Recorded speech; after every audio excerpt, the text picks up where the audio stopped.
Yes, today's film proves being in love ain't so easy, is it? Howdy. I'm Jeff Goldsmith, senior editor for Creative Screenwriting Magazine, and actually beyond today's film, which is Little Children, with a Q&A with good old Todd Field. Love ain't easy, and you guys have been giving us a lot of love lately for this podcast, which we really appreciate. So much so, we've become so popular that we were told a week ago by our host of our files for the podcast that in order to continue, it would cost us over $500 a month for them to host our files because we've become so popular, so many people are tuning in, and there was just simply no way we were going to do that. So what was supposed to be my first week off after our crazy expo, which was great, thanks again to everybody who came to the expo. We had over 4,000 people show up again this year, which was amazing. But yeah, my first weekend off, it was spent immediately transferring the 1.7 gigabytes of files that we have that people are downloading onto new servers, and I actually couldn't have done it without, again, going back to our theme here of love, without the love you guys have been showing through the virtual tips that you have sent in via PayPal. I needed a new hosting service immediately. They take PayPal as a payment method, and I was actually able to, with tons of ease, set up a new account, pay the money that needed to be paid to get going, and transfer all the files without any interruption in the podcast. So yes, I'm still looking to buy new equipment. I definitely, as you'll hear today, could use a microphone for myself, but all that matters to me is that the guest is mic'd, which was perfect today. But really, thanks again for the virtual tips you've been sending in, because they helped us with the file hosting, which, you know, due to our popularity, has gotten to be a concern, and I think we've solved it for the moment.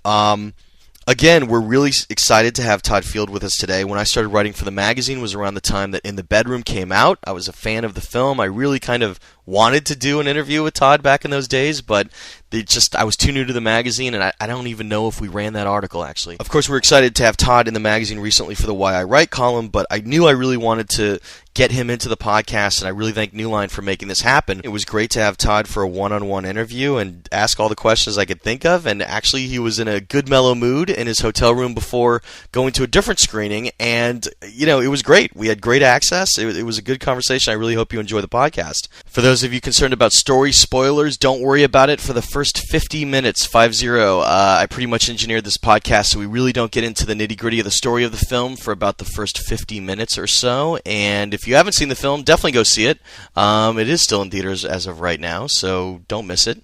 Upcoming podcasts will include Thank You for Smoking, Venus, Little Miss Sunshine, and other films to be announced. Our Thank You for Smoking screening is in Los Angeles next Thursday, November 9th.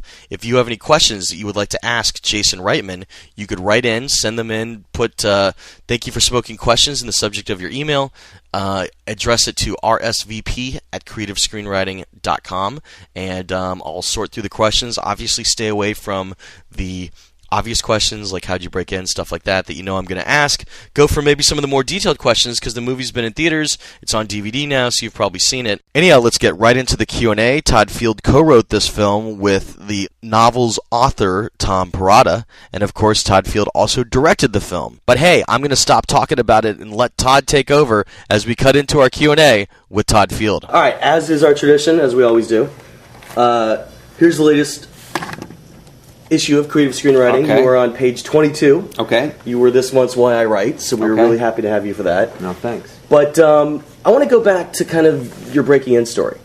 As an actor, you were on many film sets, and you were lucky enough to be on Woody Allen's Radio Days and also in Stanley Kubrick's Eyes Wide Shut.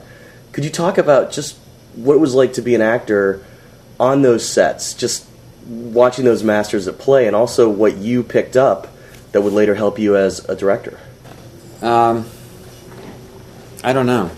I mean, you know, we are the sum of our collective experiences, and my experiences, you know, were working with those filmmakers and many other filmmakers as an actor, as a boom man, as a guy dragging cable, anything that I could do to get near a camera and see how people approach their work.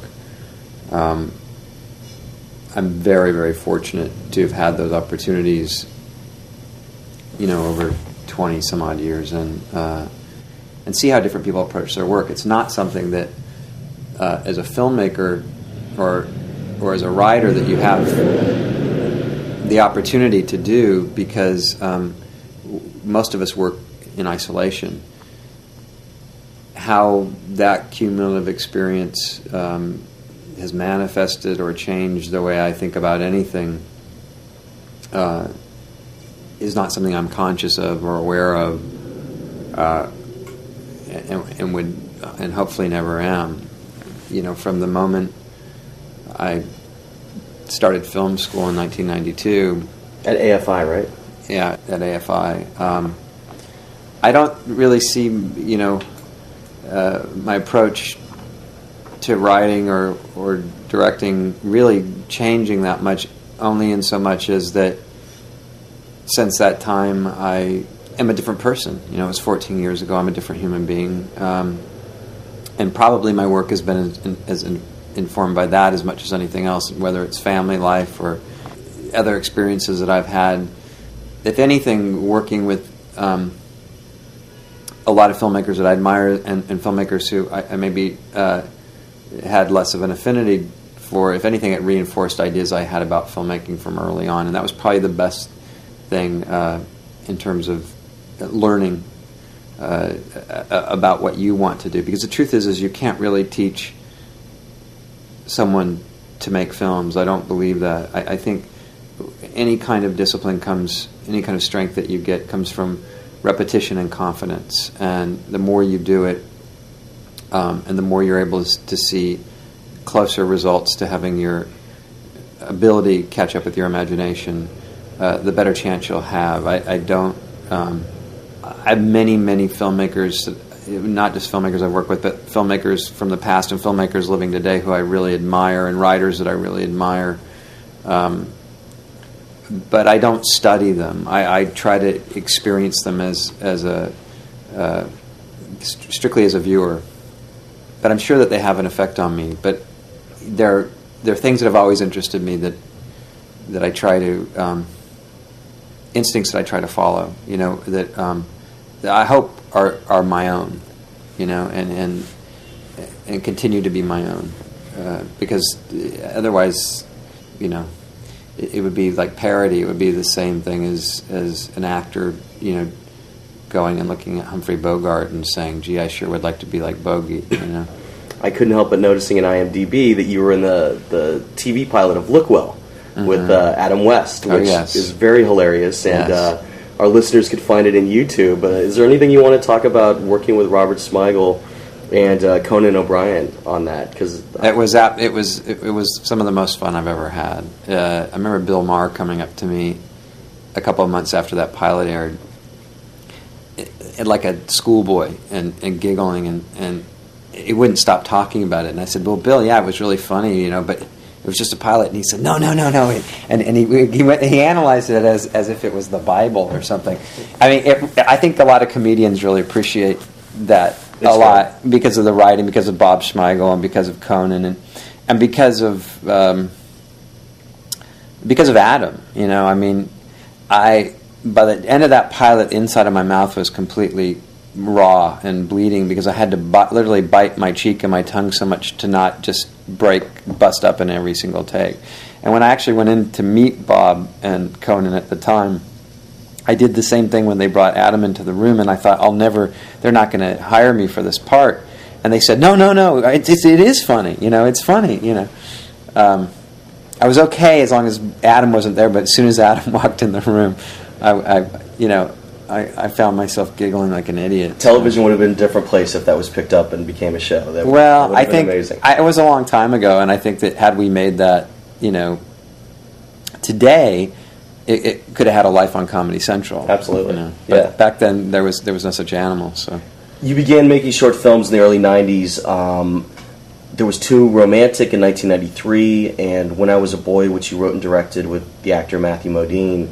I'm assuming that was an after effect of you guys meeting each other on Gross Anatomy in 1989. It was. We became very good friends after we worked on Gross Anatomy, and I'd started right before I began film school. Actually, Too Romantic was in '92. It was the first project I did there. The summer before that, Alex Vlachos, who's a very good cinematographer, who I'd also made a short film called The Dog when I was working on Victor Nunez's film Ruby in Paradise. On the weekends, Alex and I went out and made a film.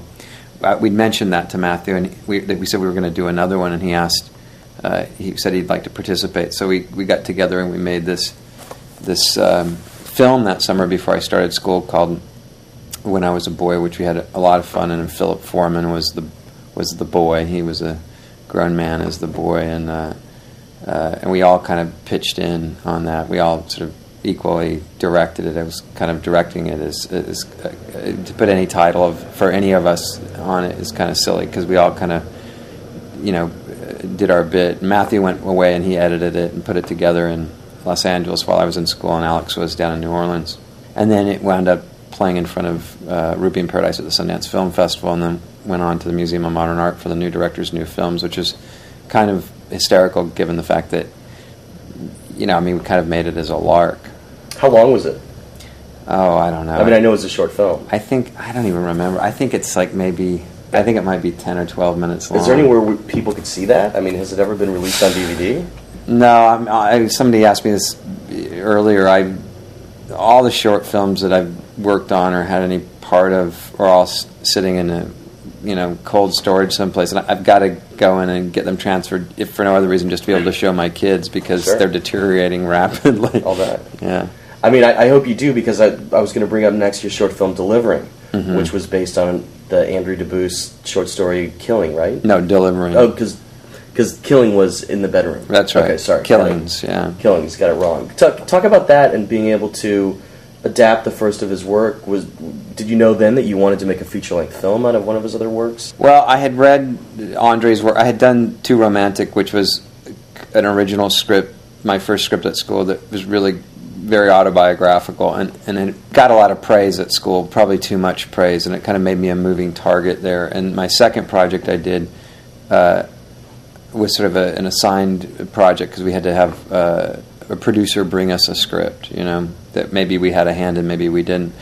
So that third project, I was really trying to find something where I didn't feel quite so connected to it that I could sort of feel connection to these some characters, that were resonant for me, but more by proxy, because film schools are, can be a very ugly, vicious place of young certainty. So when you were there at AFI, weren't those the years that they don't always invite you back for a second year? That's so it right. was even more cutthroat? Yeah, and I didn't care about coming back for the second year, but a lot of people did, and they were very vicious and nasty. There was talk about... I always thought that was a bad policy. It was a very good way to prepare you for Hollywood, right. but really ugly, and not what I expected when I went there. I thought it would be a lot more, brotherly or sisterly.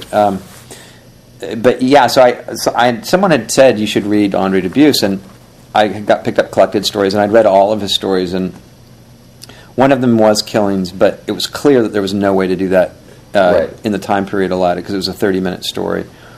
But Delivering was, and I really, really loved that, and I could relate to that for a number of reasons. And I probably wrote it in an afternoon. Wow. And it was the most satisfying project I had the first year for me, for all kinds of reasons. The crew was very good.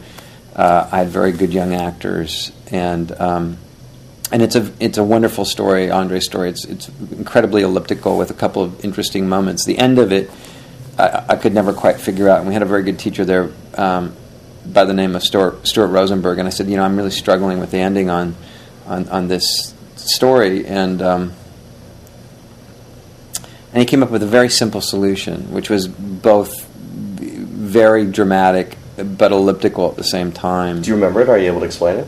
Yeah, it was just this idea in Andre's story of, at the end, where it's a story about these two brothers, and one of them has been up all night.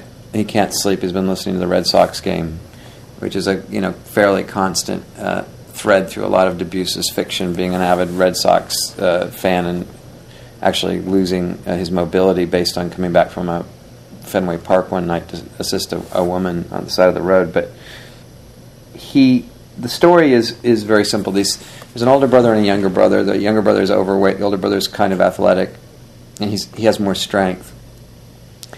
The boy has been up all night listening to his parents have a row about the fact that the mother has been sleeping around on the father, who's away often because he's in the Navy.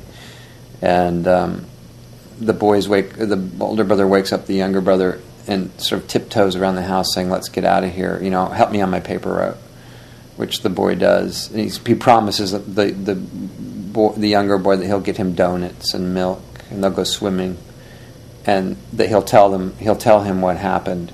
And he keeps delaying it, and finally he tells his younger brother this very difficult story about the fact that his mother's been sleeping around, and that the marriage is over. And they go back while the father's still asleep, and the older brother's imagining that he knows that the father's under a lot of stress, and he keeps thinking about the shotgun in the closet, and he hopes his father doesn't kill himself. But it's just a thought, and he starts to play catch with his brother. And at the end of the story, the brother's not looking, and he gets hit with a ball, and the father comes out when he hears the younger brother crying, and the older boy's relieved. But the idea of the shotgun was very important, and he said, when the father says, "Okay, boys, I'll see you later, I'll talk to you guys later," and the older brother says, "I told him what happened," he said, have him lean in and see the father go to the closet, just to see something. And before that, have the younger boy go in to get the gloves, and when he goes in to get the gloves, have the shotgun just sort of fall, and he just sets it back. It's just like a moment. So that when he goes back to that closet, the boy's thinking about it. And as he's playing catch with the brother, he's looking at that house. And so the moment when he actually beans his brother, it's not an ambiguous one. His brother doesn't pay attention. He's leaned down to tie his shoes and have him just hit him, and then have the father come out. And it was a really brilliant, simple fix, a very simple idea. Just a tiny grace note of a setup. So him beaming him with the baseball was to distract his father from to get the gun. That's right. To get his father great. To come outside. It was a very, very smart note, and I was really pleased with how it turned out, and everyone on my crew was really happy.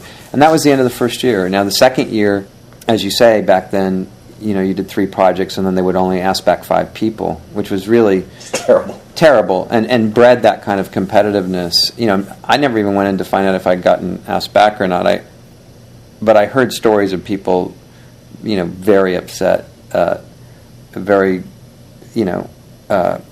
with good reason, dramatically upset when they went to find out who was asked back and who wasn't. And the second year I went back, and I was going to do another Andre Dubus story called The New Boy. And the problem was our first year work, which we were never allowed to show outside of school, which is, don't even get me started about that, because I'd sent it all up to Sundance, and they had taken all of the films, and then AFI threatened to kick me out of school if I showed them there. And John Cooper said, "I don't care, I'll show them anyway." And my wife said, no, don't do that, because you might want to come back for the second year. So the second year, I tried to get this Andre Dubus story. Now, unbeknownst to me, Andre Dubus had been very badly burned by another AFI student years before. And so his agent, who was Joel Gottler, who's a real tough cookie here in town, kind of led me to believe that I was going to get this story. And then about 2 weeks before I was to hand it in, I'd already adapted it, said, no, you can't have it. And I was really unhappy. And I kept thinking, what am I going to do? Because I was so involved with this already and preparing it. And I had remembered this story that my wife had told me about when she was about 8 years old. And I said, why don't you write it?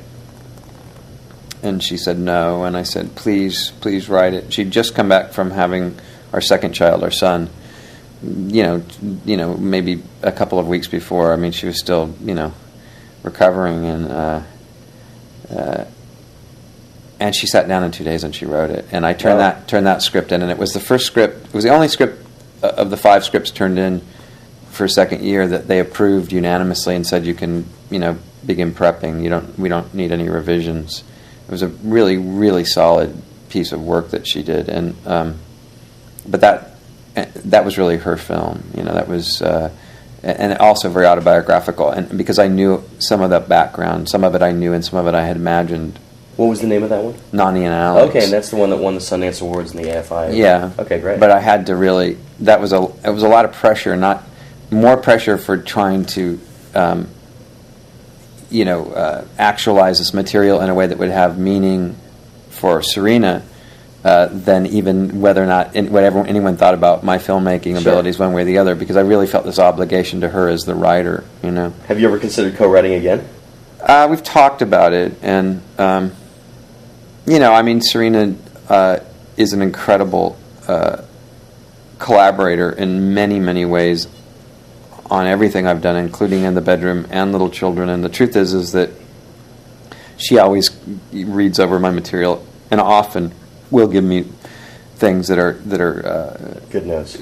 Yeah, very good notes, and more than good notes even. I mean, on Little Children, she gave me, probably, I would argue, probably the most important speech in the film. I kept struggling with this one scene that I couldn't quite crack. It felt like there was some central theme. That there's such a strong thread that Tom has in his novel of a clear line of matriarchy through every single relationship in his novel, and it didn't feel like we'd quite figured out a way to sort of honor that in a moment that was really, really important. And really the only place for it was the first scene between May and her son Ronnie. Oh, the miracle speech? Yeah. That was great. Yeah, and it was really bothering me. I couldn't figure out what it was. Serena said, well, it's this moment. It's this moment when she's going to talk to her son, and that's your opportunity. And she really came up with that. But yeah, no, I don't know about co-writing. I mean, the truth, family life is so hectic, and we're both so busy with that. But the truth is that anything I work on, I work on with her. I mean, she is the first person that I would ever show material to, and she's probably the most meaningful person I would talk to outside of, in this case, my writing partner, which would be Tom Perrotta. And so maybe down the line we'll end up writing something together. I was going to ask you later about it, but since you just had 2 stories about this same subject, I'll ask you now, what is your vetting process like? I mean, obviously, she's given you some great notes. Your AFI teacher gave you a great note. How wide do you send your material out, or do you? Do you keep like a close circle of friends, or not at all? Your wife and your writing partner. My writing partner is everything, And with Tom, I was so blessed because he's so ridiculously talented, and he created these characters for one thing. So that was a huge, huge advantage, and a hell of a privilege to have to be in the room with the person who's actually invented everything. Just for our listeners, we're talking about Tom Perrotta, the writer of the novel of Little Children. Right. Who co-wrote the screenplay with you. Yes. And so that collaboration was so immediate and so exciting that... How did that begin? How did he decide he wanted to collaborate on the screenplay? Because that's very unusual for novelists to do. Well...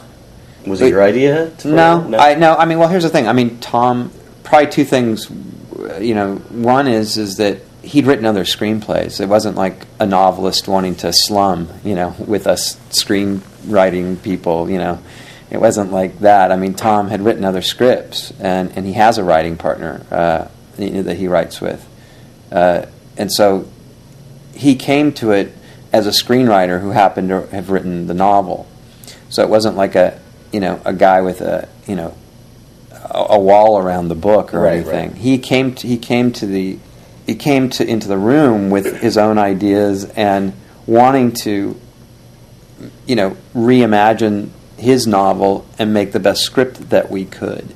It wasn't about simply, transcribing it down. He had no interest in that one, and clearly it would have been a really thankless task for someone that had spent however long it took him to write the novel. Well, an important part of the adaptation process is to take something that's literate and make it filmic. So right. You have to depart from the original work in order to usually... Sure, of course you do. I mean, to some degree. So were you nervous about him as the novelist being overprotective of it, or was his attitude from the beginning? No, I knew within sitting down with Tom the very first time that, because I was very we both spoke very plainly to each other about the book and what we were excited about and what we wanted to pursue. And I know I had no hesitation about it at all. And I could have been wrong, but I wasn't. Sure. I mean, Luckily. Yeah. I mean, I've said this a number of times recently because it comes up, which is, what is it like to write with a novelist, or what is it like to write with a writing partner that you've never written with before? Right, absolutely. And, two things. One is that even if Tom hadn't written the novel, he would have been a great writing partner, period. When you're working and you're writing, it's not like, you go yippee every day and you have a great time. Right. It's a lot of times it's just sitting down, and saying, okay, this is a time of day when I'm going to go to work, and I'm going to be humble as I sit down at this table, and maybe something will happen and maybe it won't, but I'm going to do it every single day. So you have deadlines in mind, and Tom is a writer. He writes for a living, and he writes book reviews, and he writes essays, and he writes pieces for the New Yorker, and he writes novels, and he writes screenplays. Sure. And for him, it's like breathing. He works every single day. He's a very disciplined man, and an extraordinary person to work with because of that. But he's also very, very funny. And so, actually, I would finish work days, going, yippee, if only for the fact that I'd spent an incredible few hours with somebody and had a hell of a good time doing it. Tell us what that habit was like. How often were you guys together, or would you write separately and email things? Because it's always interesting to hear how writing teams work. Well, the first time that we got together, Tom lives outside of Cambridge, and I don't. So I went and checked into a hotel room in Boston, and we sat down for a couple of days and just talked about ideas that we had and how we might, begin. And then we just started writing. One of you at the computer, one of you pacing, that kind of situation? Well, yeah, I mean, one of us writing on a pad, one of us writing on the computer, us up on our feet together, playing scenes out with each other, everything that writers do when they get together. That's great. And we did that we probably wrote, I don't know, maybe we wrote like 25, 30 pages. And then we both flew out to Los Angeles and had a meeting at the studio, and kind of, because we'd already figured out how we wanted to frame this thing, and basically read the pages aloud to the studio and said, this is what we're doing, and they said, great. Was it like reading an outline? Was that kind of what it was? No, it was reading like the first 25 minutes of the film. Oh, okay, great. But just so they would understand where it was heading. And then we went back, and then we kept working. And we did leave the room at some point because I had to go home to my family, and Tom, actually, the book was just coming out, and it received an extraordinary amount of attention and kind of acclaim, and so he was on the road with the book. So he would go on the road for a couple of weeks, I'd be home a couple of weeks. And during that period of time, again, this shows you how much discipline he has, which I don't know that I could do this, even from promoting a film. You're out promoting a book, it's the same thing, and you're going to reading groups, and you're reading your work at bookshops, and late night with people shoving cheap wine into your hands and all that stuff. But he continued to work, and we would send scenes back and forth. So we'd write ahead of each other, That's great. and then we'd give each other notes, and then we got back together again. He'd come back into town, I'd go back into Boston, we'd get back in the room again, and probably within, I'd say, 3.5 months, we had a first draft. As far as I'm concerned, it was a really, really terrific experience, and anyone would be a fool not to have a writing partner like that if they had the opportunity, because he's a terrific writer. You could obviously hold your own, but I would assume that some of it might have been a little intimidating. I mean, what happens if you really want something that Tom doesn't exactly agree with for the narrative or the characters, the structure? I mean, it's his baby, he created it. How do you work through that, kind of political minefield? Or was that a situation you ever even got in? No, we never got in that situation. Sometimes we disagreed about things, but it was never, it was just a point of, not being on the same page Sure. in the same moment. And the rule, basically what we did, it wasn't a rule or anything, but what we did was a very practical thing, which is we just said, okay, well, let's just leave it for now, we'll revisit it. Let's sleep on it, and then we come back to it again. But for the most part, I would say our intent was the same. I mean, we understood what path we were walking down together, hand in hand. For one reason, because the point of departure was this novel that I was absolutely crazy about, and was my introduction to this man, to this writer. So, what we were trying to accomplish, it was fairly clear from the beginning. What was it like working with Bonafide Productions? Because I know they had produced Tom's previous book, Election, but also they'd done Cold Mountain, Bee Season. They really have a literate sense, Berger and Yerxa. Was that an interesting experience for you? Well, they had sent the book in galleys, and as you say, they've optioned all of Tom's material, so and continue to do that. They've had a long association with him as a writer. So they sent the galleys to Leon Vitale, my business partner, who read it and said, "You've got to read this. I don't think I've ever read anything quite like this. You should read it." But yeah, I was very pleased that they thought to send it to me, and I really respect them as producers. I mean, they're very literate. They really care about the books. Yeah, they have a very keen eye for literary material, for sure. They do, and that seems to be what interests them, which is, it's not like they're out trying to option the remake rights to, I don't know, pick your poison. It can be anything. Yeah, exactly. Right? What was this like to set up? I mean, I'd heard or read somewhere that you originally envisioned it possibly as an HBO series, because the material was so rich, you wanted to be faithful to it and really have time for everything. Talk about that period when you thought it was maybe going to be something for HBO, and what your take was, and how that changed as it became, a feature. Well, the initial impulse was, and I know that Tom and I were keen on it, 100% on it. Albert and Ron weren't. I think probably because they had no real background in doing something like that, but few people do, was to do sort of a Tales of the City, version, kind of an 8 or 9 hour version of Tom's book. And the reason that seemed like an exciting idea is, one of the first things that really I knew was the point of interest in that book, and the reason why it felt so fresh was Tom's voice. And the book is framed in a third-person narrative that takes you on these very, very long 20, 30-page, character digressions, which are basically backstory, which are insanely interesting and very amusing. And it seemed like it would be great to do like a 9-hour one-time series of this book, and simply, you could call it digressions, as much as anything. Just to do these incredible Tristram Shandy-like character digressions. And that seemed like like I said, it seemed like an exciting idea. Tom was behind it. The book was supposed to be sent over to HBO. Now, I don't think the book was ever sent to HBO, quite frankly. I think, I don't know what happened, but I do know that in March of 2004, when Tom's book was reviewed in the New York Times, and it was the front page of the New York Times, and suddenly all kinds of usual suspects started coming after the book, wanting to option it. All of a sudden, we realized, wait a minute, what's going on with HBO? And I think they were probably sent the book, by my agents, or maybe by Albert and Ron, like very last minute.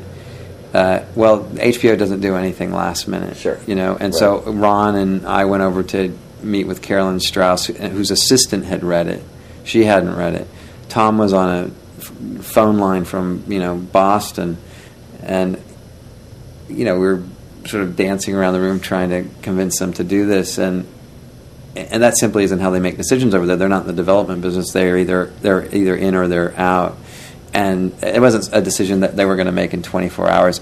And there was no way to delay that decision, mainly because there was just much too much interest in Tom's book right then, and there was no way to turn, for him to turn his back, or anybody to turn their back on that kind of interest. So we had to abandon that idea. And then we had to think about what this was going to be like as a feature, which was going to be very, very different than that idea, because it wasn't going to be, 25-minute character digressions. There was Sure. just no way to do that. So. Once you got it into feature length, once you completed your script, how hard was it to set up after that?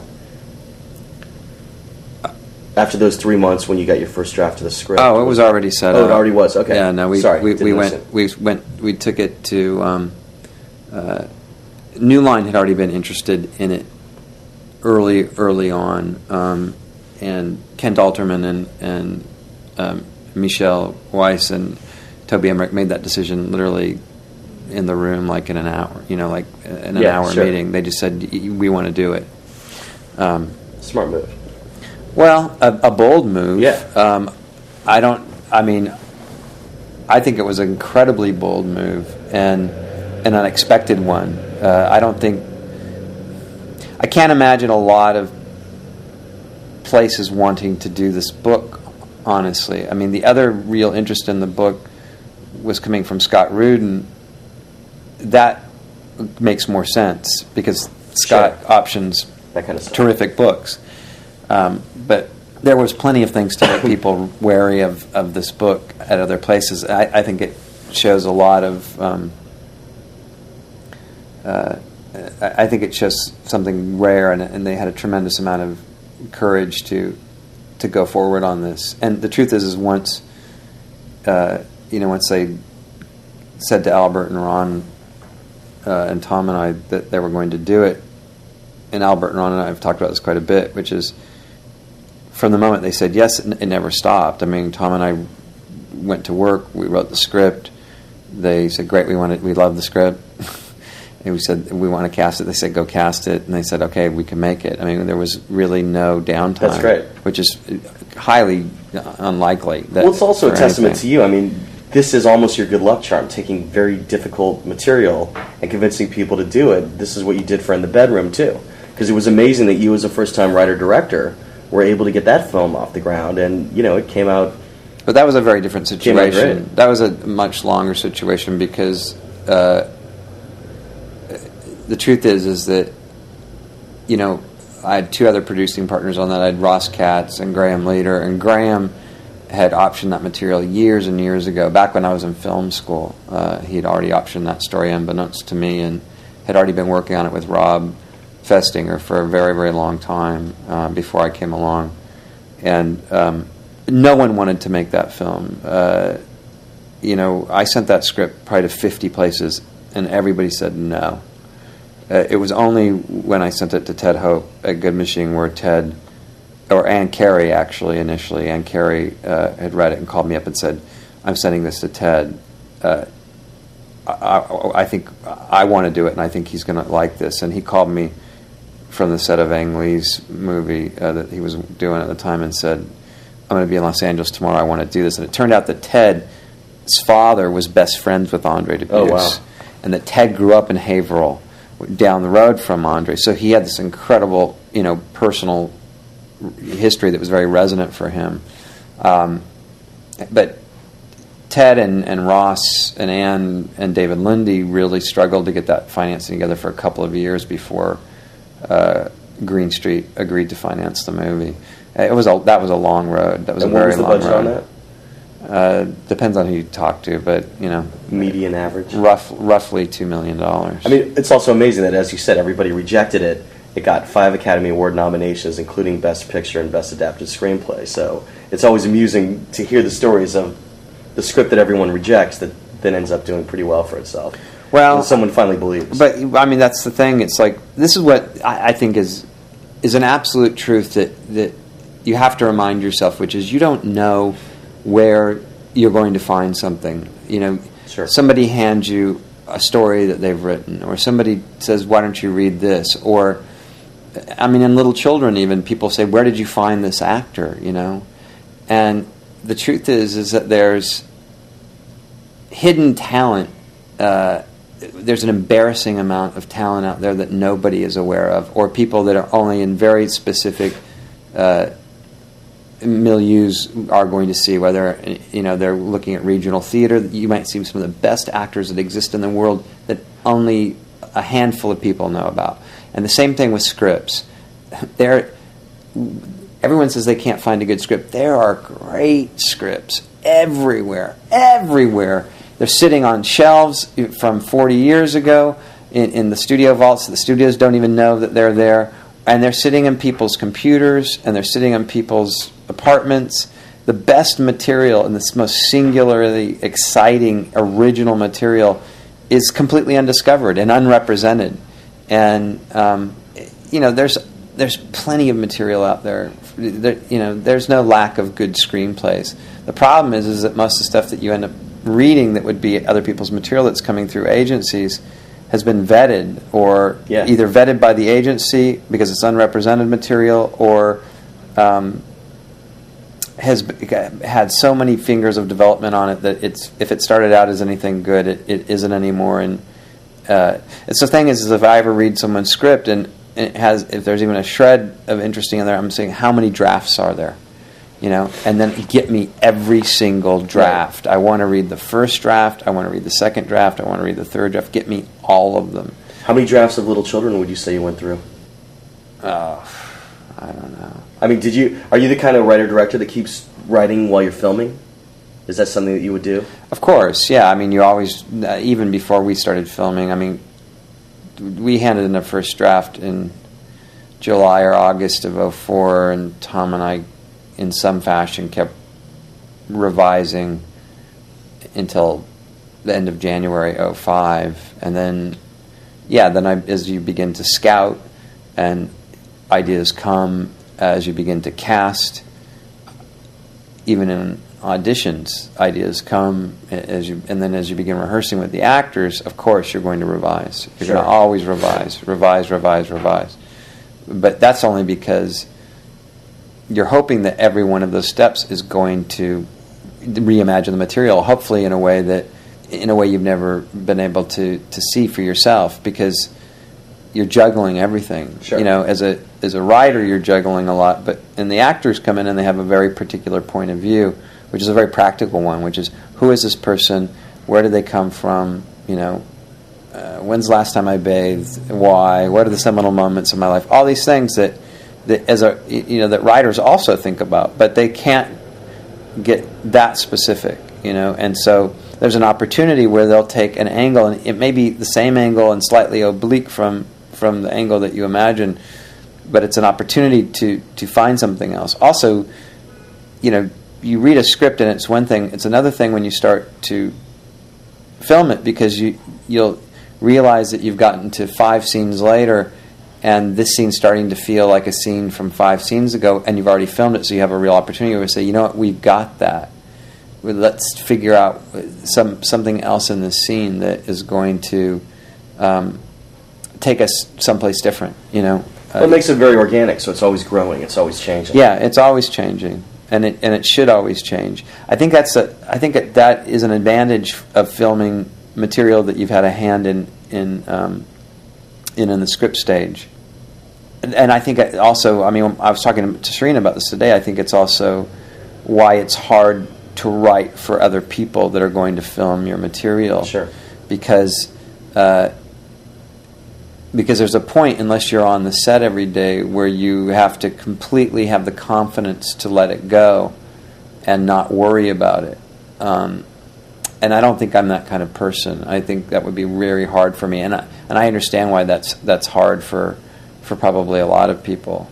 My father-in-law is a just ridiculously, hugely talented man, and a great writer, and he tends to stay on a film from beginning to end. He never gives up, but he only does it because he's been asked to do it by the directors that he's worked with. Whether it's Milos Forman or Alan Parker, or take your pick.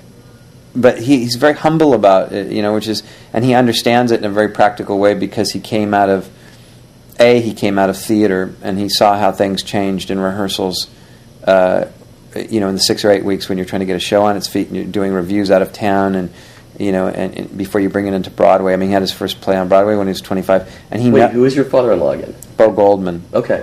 Oh. So he knew how that things had to change. It's all very abstract and wonderful on the page, but once you get it up on its feet, it's a different reality, and either it's working or it's not, and you have to figure out why.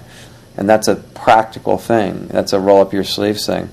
And then he was in live television, and he had a hand in Days of Wine and Roses, right. and I mean, you name it, he worked with everybody. He's an amazing writer. Yeah, but he Absolutely. worked. But as a young person, he was working next to Reginald Rose. He was working next to Patty Chayefsky. He came up with Fred Coe. Again, and that's live television. And if something's not working, you better figure it out right away because right. you're not going to be editing. So, as a screenwriter, he has that same paradigm for himself. And that's an amazing thing. I think it's a hard thing to understand if you don't have that experience in the theater, or you don't have that experience even in filmmaking, to understand that it will change, and not just hanging on to your script, and not thinking of your script as some piece of indelible object that is not going to change, because it will change. It has to change. We were talking a second ago about the vetting process, and if you show other people your script, I mean, would you ever show your father-in-law, the man who brought One Flew Over the Cuckoo's Nest to the screen, a draft of your script for notes? No, never. I would never. First of all, we're way too close, and I love him way too much to ever put him in that position. I heard him speak it through a few years ago. I think he's great. But that's interesting. I mean, like, good. Yeah, good. no, I So would never. He could just go see your films. Yeah, and then they come out. it's way too exciting for me to be able to see how he responds to the films that I've made. Right. Purely as a friend. That's probably more fun. Yeah, it is more fun, and also because he's sort of an all or nothing at all guy. It's like if I asked him to do that, he would take it so seriously. He couldn't give it a casual read and give me a couple offhanded remarks. Right. He would take it so seriously. That would be asking an extraordinary amount for someone like him, because he's so committed to anything. That would be a very deep thing to ask of him, which I wouldn't do. Little Children is a complete ensemble piece, and it's full of really rich characters. When you were doing the screenplay, would you ever do a polish for one specific character, going through the script to kind of say, you know what, the script's done, I'm going to make sure that Ronnie, I'm going to see if there's anything I want to add on just Ronnie, kind of like for this draft, or I'm going to go back and see if sure, of course. I want to add just for Sarah. So a pass, that was the word I was looking for. Yeah, no, you do character passes all the time. Okay. In fact, most of the time that's what you are doing, are character passes. You're saying, okay, we've got it down, it's all working. Okay, now let's start looking at the parts, and the parts are going to be the characters. I mean, we don't, a film like this, you're going to watch the people in it. You're going to watch the characters. It's not, well, let's figure out a way to make this car crash work. It's very simple. And are we getting the most out of these characters? And is there something that we haven't found yet? But of course, every pass is a character pass for sure, absolutely. But sometimes just one specific character. Sure, pass. Okay, absolutely. That's great. Longest running debate for screenwriters: voiceover or no voiceover. Right. Obviously, Goodfellas, Barry Lyndon, sure, why not? And the voiceover here, I thought, was really intricate, in which it almost had to feel like Barry Lyndon. Just could you talk about your decision to use it, and as a device, what it meant to you?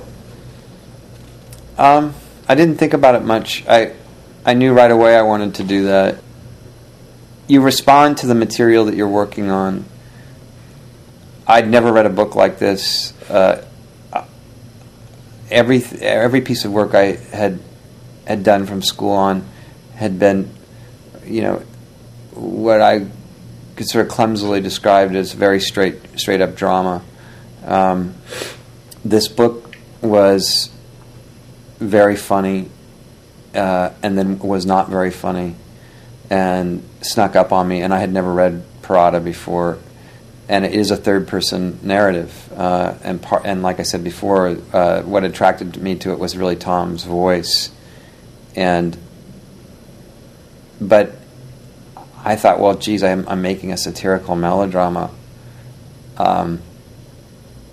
What better way in than through Tom, And so I never even questioned it. I didn't. I could sit here right now and tick off a dozen other films, whether it's Jules and Jim or Magnificent Ambersons or Noah Baumbach's, really underappreciated Mr. Jealousy, or, you name it, that have used third-person narrative to frame a movie in a stylistic fashion. All three of those films have sort of a kind of literary bent, which clearly these characters do. But the truth is that's really beside the point. The main thing is it had to do with responding to Parada in the way that I did, and also as an opportunity, I thought, which is you have all these main characters who are introduced, and their interior life is reflected. Some more than others, certainly, more for Brad and for Sarah, but everyone has a chance, with the exception of one character, and that's Ronald James McGorvey. And by not having the voiceover once he appears, which is about reel 4, about an hour and 20 minutes in, and letting the narration step back and completely disappear as soon as as soon as we first meet him at the pool, and let him be judged by the public and by the news media and by Larry Hedges, who is informing those two components, and ultimately by the audience themselves, which of course is what primarily Tom's story is about people judging each other. It felt like a tremendous opportunity, because it completely isolates that character even more so, because he's the only person not commented upon by this third-person narrative, who's effectively a grown-up. Even in the very beginning, we hear these women on a park bench, and we're selectively hearing things they're saying, and they're not very pleasant things. They're very judgmental. Yeah. They're very judgmental, but we're only hearing pieces of what they're saying. And the reason we're only hearing pieces of what they're saying is because when we finally see the woman sitting across from them, it's what she's choosing to note in her mind as she eavesdrops on their conversation. And what's she doing? She's judging them. She's being judgmental of them and using selective audio, things that she's noting. Oh, they're saying this. Oh, they're saying that. Well, they're like this. They're like this. I'm not like this. So you've got all this judgment going on that's completely passive on a park bench. I mean, that is how the movie begins. And that is how the novel begins. And using Tom's voice seemed like a very effective way of illustrating that. This reflecting back these characters' interior lives and seeing how they're judging themselves and others. And the hypocrisy in that, and the shame in that, and the condescension in that.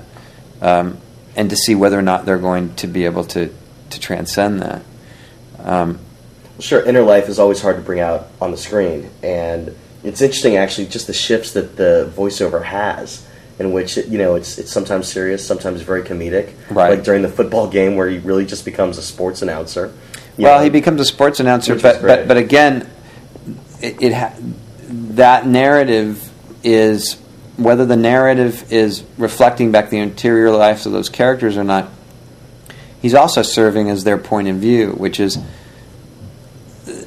Brad is in that football game and he's imagining himself in an NFL film's playback, which is why at the end of it he's just so incredibly overcome with feeling like he has actualized that fantasy that he says the most ridiculous thing in the world to Sarah to overcompensate for her popping his balloon. But it is his big fantasy, and it is a true male fantasy. The idea of our lives being narrated in whatever discipline. It's like people standing in front of the mirror, imagining that they're at the Academy Awards. Right. Men playing football and imagining that they're in an NFL football films and that they're Bart Starr from the Green Bay Packers. Whatever. Yes, you could say, well, it's you're doing it as a point of amusement and a clever device, but the truth is that that's exactly where that character is in that moment. You were talking earlier about the concept of motherhood. I just want to, and in this book, I just want to kind of bring it through your top three characters of Sarah, Brad, and Ronnie. Starting with Brad, he's a stay-at-home dad who has failed the bar twice to become a lawyer. The guy is completely emasculated. And I'm just actually curious. At one point he stares at a picture of himself on his dresser, and he's actually standing behind his wife. because she's such a forefront of the family and really wears the pants. Was that something that you would put in a script, or was that something that just when you were coming up with props for the room, you knew you needed it? Because it's a great little nuance that completely is relative to his character. No, I took that photograph of Jennifer and Patrick during hair and makeup tests. Had no idea to use it at all, and that was actually something that just came out of a process. But the truth is yes, he's emasculated, but he's self-emasculated. She hasn't. I don't believe she's done it to him. So she's not the domineering mother; it's more in his mind. I think he's put her in that position. I mean, Well, she highlights things on the American Express bill saying, "Do you need this magazine subscription?" It's true. But again, again, we're judging that selectively. I mean, think about the backstory. If Brad and Kathy met and fell in love, and they met in college, and we know that she comes from some kind of money, based on that mother of hers.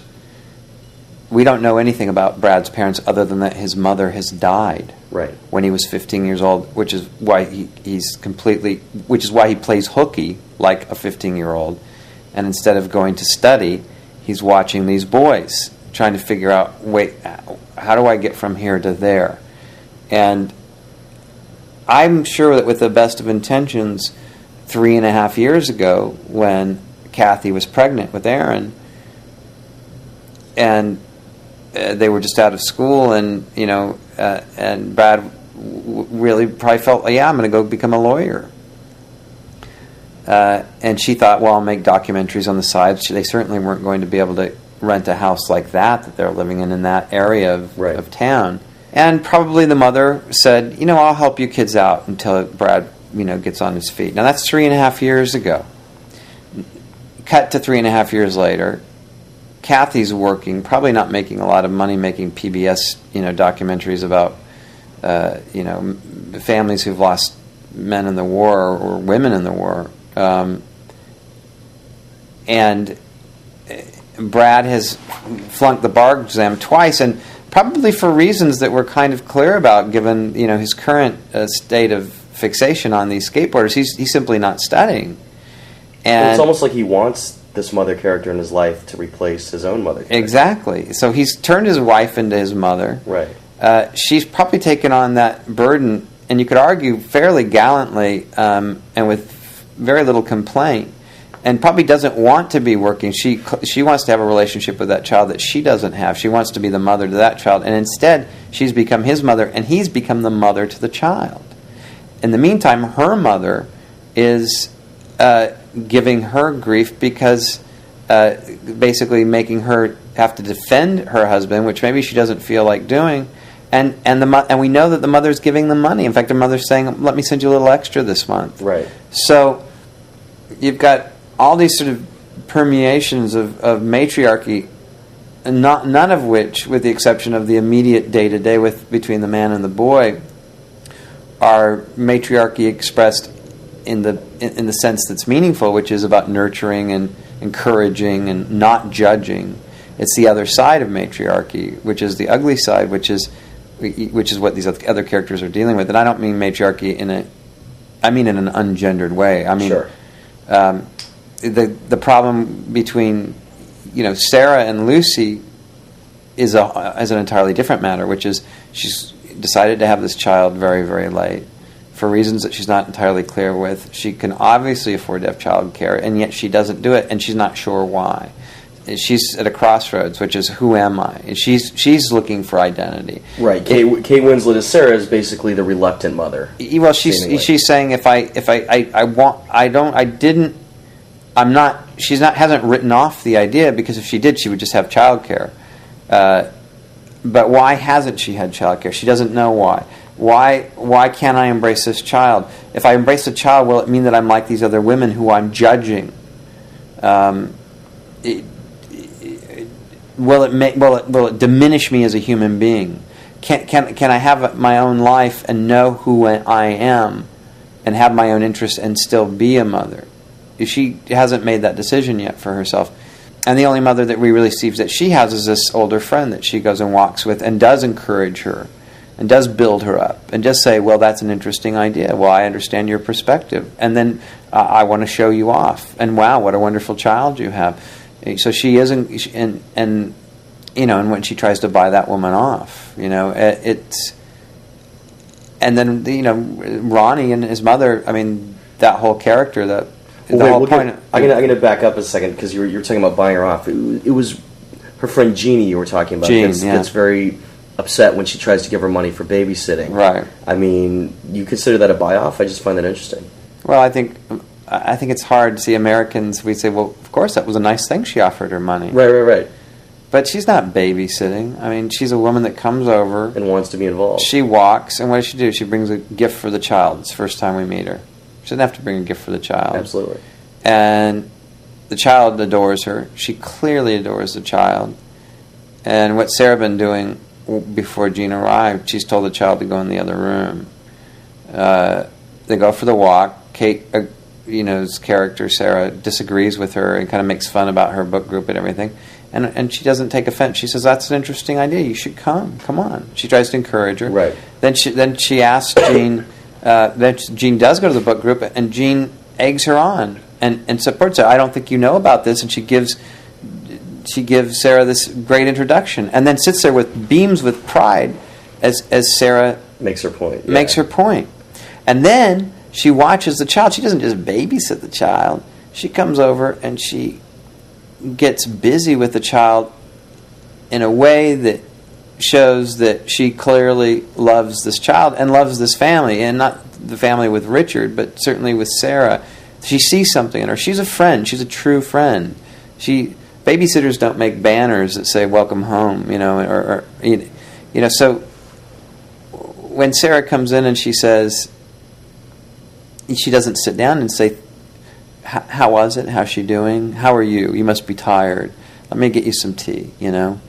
The first thing she does is turn her back on the woman, reach into her purse, and shove money in her face. Now, I think that...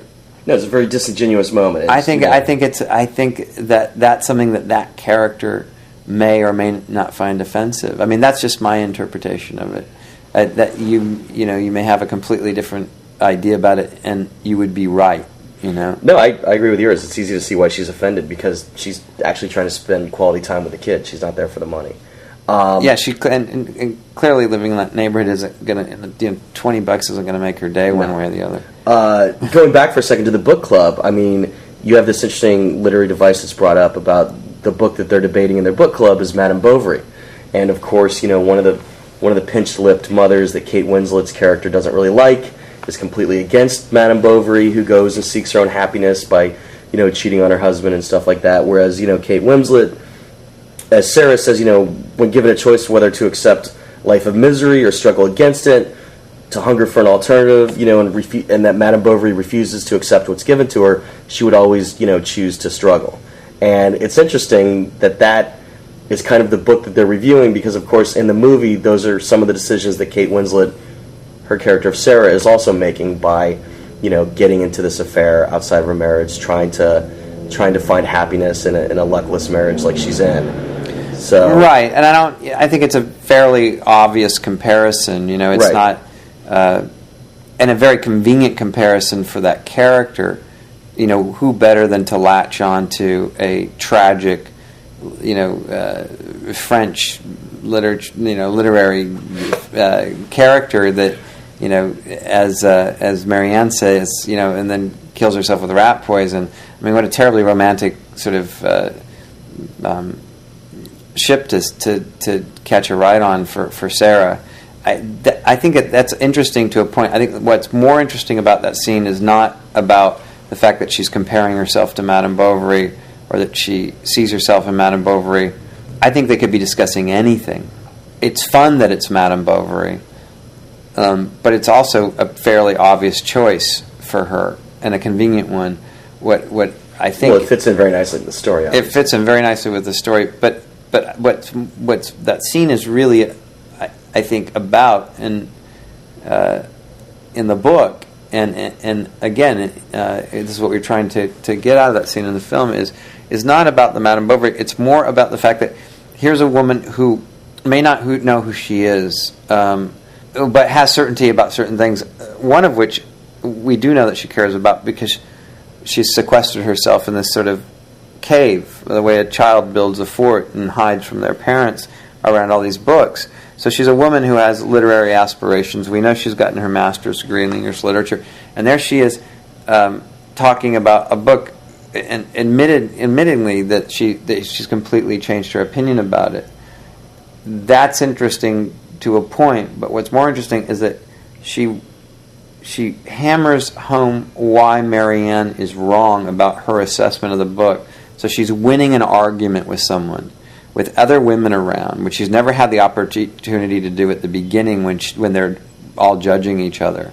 She very calmly is able to completely neutralize this other woman who's very domineering and like the alpha woman in this group, who the other women are kind of offended by, in a very simple way. And right when she's sort of feeling, full of the glow of being able to neutralize this woman over an argument, and in this case it's Madame Bovary, but it could be anything, the other woman brings up something out of that just makes, just for a moment, have doubt creep into Sarah's mind, which is, she just seemed so pathetic. She just seemed, deluding herself. Madame Bovary is a pathetic character, yeah. And so the fact that Sarah has aligned herself with this character she thinks is a huge advantage in winning this argument, and then in the end it's her undoing. It's when she starts to completely doubt everything that she wants to believe in this fantasy. Right. My favorite part of that entire scene is possibly the best written piece of dialogue for any senior citizen in 2006, when one of the old ladies says, "Madame Bovary is not a slut." That's definitely my favorite moment. The only other literate thing here that I was going to ask about was Brad's wife happens to be reading the book Children and Grief in bed one night. Why'd you throw that in there? How'd that creep? William Morden's book? Well, he'd written this book. He teaches at Harvard, and it was a book that I'd read when we were working on the script, and we're trying to think about what is Kathy doing? What is the documentary she's making? And Tom's book, he set it in June of 2001, before 9/11, and in that book she was doing like the Greatest Generation kind of stuff, like sure. sort of a opportunistic offshoots of Saving Private Ryan and stuff. But the truth is that we're sort of 4 years away from that by the time we were really going to make it into a film, and so we wanted to bring that forward. And there were two things out of those documentaries in terms of how they related to her husband. One is which he's not feeling like a man, and she's doing these documentaries about people who may in a way make him feel intimidated, because men go to war and men fight, and so it was that idea, which is, it wasn't going to be the surviving Greatest Generation. It was going to be, what about our generation who hasn't survived and who they've left behind, and the feeling that the family has when the man isn't there, whether it's the children or the wife or the husband, if the mother's not there. But the idea of a parental figure taking a powder from the family based in a war situation. And I'd read an article on people who had not come back from war and how it affected their families, and Warden had been quoted in that, and so that's how that book. That's how the book got there. Yeah. The other main character, Ronald James McGorvey, sex offender in the film, he's released from prison, and basically Larry's character is tormenting him. The ex-cop, he thinks this could be his re-entry into public light for doing something good. He makes it his whole purpose. He comes home. We're not really sure what his crime was. We know that the whole town's aware of him. We know that they're fearing him. We know that his mother truly loves him and still sees a good person in there. You did an excellent job of humanizing this character. But there's a reveal in the movie at which point he goes on a date, and you almost start rooting for the character, because he's with a girl who seems a bit more troubled than him, and he's treating her really nice, It's also a courageous act. We know what happens when he goes out in public. Yeah, people shun him. And even though he agrees to go on this date, he doesn't know until the very last minute that his mother has made the dinner reservation in another town. Right. But he's already getting dressed for the date, not even knowing that. So, I mean, it's an act of love, and it's an act of sacrament on his part in terms of his relationship with May to agree to go on this blind date. And I think it's a genuine act, and it's also something that he's very self-admittedly saying, "I wish I wasn't this way." That he hasn't given up hope. He's not without hope. Right. And he sees this girl, and he makes a real effort, and it's a genuine effort.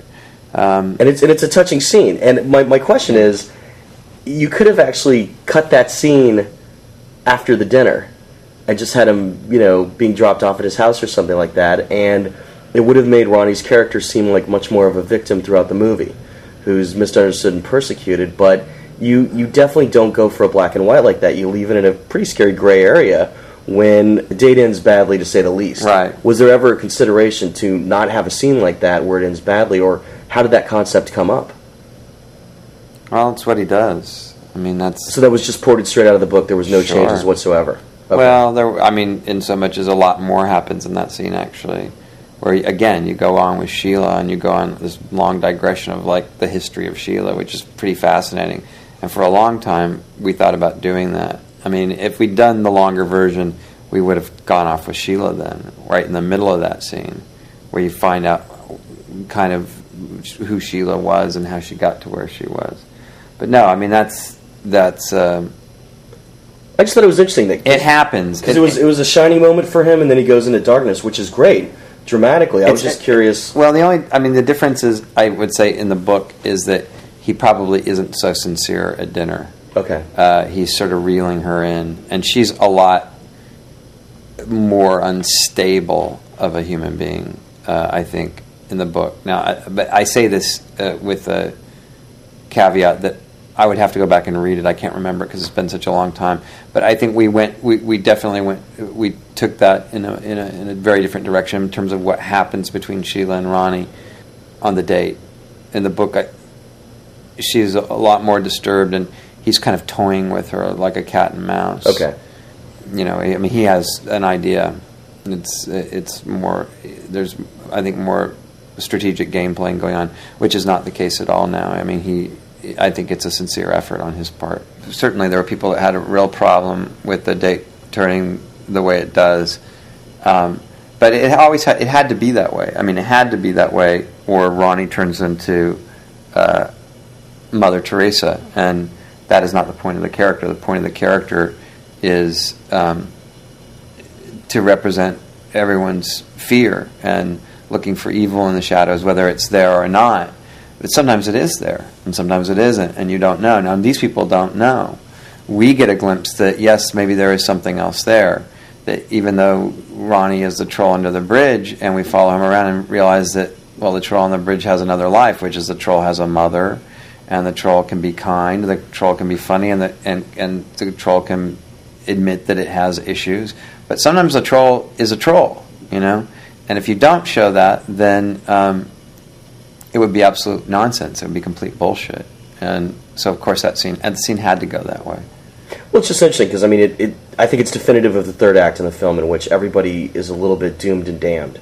And as much as they want to try and break free and start a new leaf, none of them really are able to, including Ronnie, because this date is kind of the beginning of all the other stuff that dredges up in the end of the film.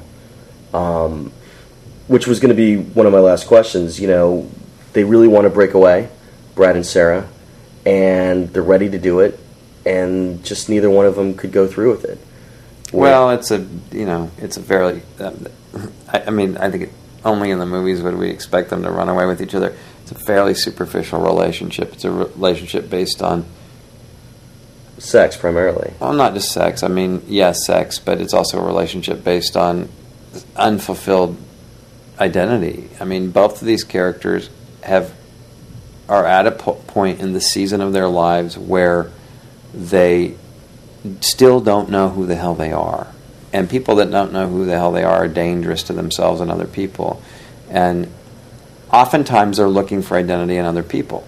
period. And so they come together, they spend their days together. The one common thing is that they're with their children. That has potential meaning, and they truly are attracted to each other because they listen to each other. That has meaning, but neither one of them is ready to have a relationship with anyone, because they don't have a relationship with themselves yet. And this plan for them to run away together, again, we were talking about this earlier, it really is proposed by Brad basically to try to counteract the fact that she's thrown a cold bucket of water on his high of being in the NFL football, playback film, and she says, it's not real. He's like, what do you mean it's not real? And he's like, it's not real. And it's like, he's so desperate to say, no, it is real, that he says, yeah, it's real, come on, run away with me. And at the end, when he's leaving home, we don't know if he's running because he's running to tell her that he's not going to go away with her and he's going to run back home, or if he's running to run away with her. We know he's got a bag. We know he's got that note, which he hasn't left, so he hasn't made up his mind 100%, I don't think. And what does he do as soon as, which his character always does, consistently so, is whenever somebody says, come here, hey buddy, come here. Whether it's Sarah, whether it's Larry, whether it's the guy on the football team, or ultimately at the end, whether it's some kid flying across the way on the skateboarder, he comes. Right. And it's not until he actually, literally takes this leap that he, literally and metaphorically wakes up and says, where the fuck am I, and how did I get here? And call my wife. And I think probably has an opportunity to maybe finally have gotten the one thing out of his system, which is, okay, I'm not 15 anymore, and I know it now, and I'm okay. In terms of Sarah, seems like her epiphany has to do with that child. Daughter, yeah, I think, and I wouldn't even call it an epiphany, or either of these things epiphanies. I would just say it's just a moment where they wake up to something that they've been trying to wake up to in themselves. It's a moment of grace. Now, the next day, is everything going to be 100% better for either one of them? Who's to say? I don't think that Sarah winds up, it's worth noting that she's in bed with the daughter and not in bed with the husband. I think the next day probably she's packing up her things, her books and her objects of interest and her daughter, and probably getting the hell out of there. In terms of Brad, I think he has a chance with that woman. She has been patient, and I think there's probably genuine love between them. And maybe he's actually able to figure out who he is and become the man that he wants to be, and make his wife quit being his mother. In terms of Ronnie and Larry, there is a moment of grace, and Larry sees the error of his ways, basically. Larry, he sees the errors of his ways, but look at the errors. The errors are so large. Yeah. He's excited. I think he genuinely knows that he's done something wrong. Well, that's hopeful in so much as he's been so deluded up to this point, but at the same time is he's imagining himself as some hero at the end, and he's not. Right. I don't think the next day he's going to wake up and Ronnie and Larry are going to become poker buddies or anything. Well, it's interesting because Ronnie has almost the biggest change through an act of love, almost, when he gets the note from his mother that says, "Always be a good boy." He really just seems to snap and decide that there's only one way to do it, which I'll leave, for people to experience in theaters. But it's a pretty big change he makes for himself. Yeah, what's a desperate act? But it's by far probably the biggest character change in the movie. Because he's technically making, would you say, the biggest sacrifice for love, in this case the love of his mother, that anyone in the movie makes. I think it's a very complicated act. Was it exactly like that in the book? No. Tom and I had always talked about the fact that the ending was going to change, and we weren't sure where that was going to go. We didn't really have the ending figured out for a long time. I don't know. I woke up one morning with this. With this idea. I could see it. It was like watching a movie. I literally woke up and I could see it. And I called Tom up and I said, "Look, I got an idea. What do you think?" And he said, "Oh man, that's really harsh. That's really dark. And I said, okay, all right, well, it's just a thought. It just seems like that's really what has to happen. And he said, I don't know. I mean, he thought I was joking. And then he called me back the next day, and he said, you know what, I've been thinking about it, and that is the ending. It has to end like that. And I said, are you sure about that? And he said, yeah, I'm sure. And he said, you know what, it was staring at me the whole time. It was staring at me even when I wrote the book. It's right there, It's right there. Of course that's what has to happen. And the townspeople talk about it throughout the entire movie. They suggest you're right. Yeah. So it definitely was foreshadowing. Yeah, absolutely. But it's a very complicated act. Yeah. It's a fairly desperate act. There's so much pain involved with that. Just to think about it is really upsetting to me, because it's so desperate. It's a real desperate act. It's one step shy of something even more desperate. But, yeah. Our readers and listeners always love hearing about kind of lost scenes, false starts. Is there anything you want to talk about as our last question that just was something you always wanted to put either in the film or in the script, and you held on to it to the last minute, and then you finally just said, look, either in the editing room or before you started shooting, the scene's got to go, and I hate to lose it because I love it? Yeah, I mean, sure, of course. I mean, but that's what anybody that works on scripts knows that feeling. I mean, sometimes there's a scene that you just absolutely love, and you love it so much, the reason you love it is the reason it has to go, because that's where the term showstopper comes from, where the scene is so good that it can throw an entire film off balance because it can't recover, because the scene is so damn good. I had this problem even in film school on Serena's script. She'd written this whopper of a scene. I mean, it was just brilliant and hysterically funny. And I only had a 12-day shoot, and I spent 2 days shooting that scene, and it turned out great.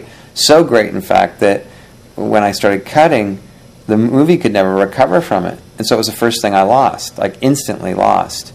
And yet I'd gone to the most trouble to do it, and it was my favorite scene in the piece.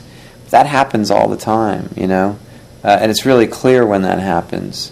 And given the extravagance and the madness of Tom's novel, there were all kinds of things like that. Great, great things that could have thrown us off balance because they simply were too entertaining.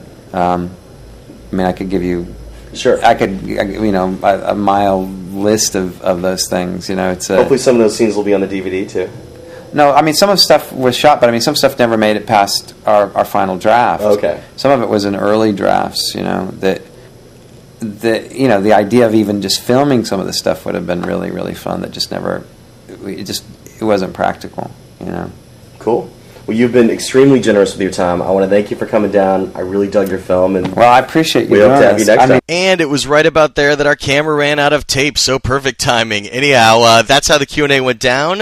Thanks again to Todd Field for answering all of my kooky questions. And don't forget to see Little Children. It is still in theaters. And keep an eye out for our latest issue of Creative Screenwriting Magazine on newsstands now. Will Ferrell's on the cover for our November-December 2006 issue for the film Stranger Than Fiction, which will be a podcast later this year, by the way. And thanks again for your virtual tips. If you want to throw in a virtual tip to our PayPal virtual tip jar, go to www.creativescreenwritingmagazine.blogspot.com. Look for the PayPal icon on the top right, and it'll help us continue to host our files. Hopefully, get me a microphone and a better recording device, either camera or something else, one of these days. So thanks again for putting the tips into the tip jar. Don't forget, if you're listening through iTunes, to click that subscribe button so each new episode is downloaded for you automatically, and it's completely free. I'm Jeff Goldsmith, Senior Editor for Creative Screenwriting Magazine, thanking you again for tuning in, and we'll be back next Friday.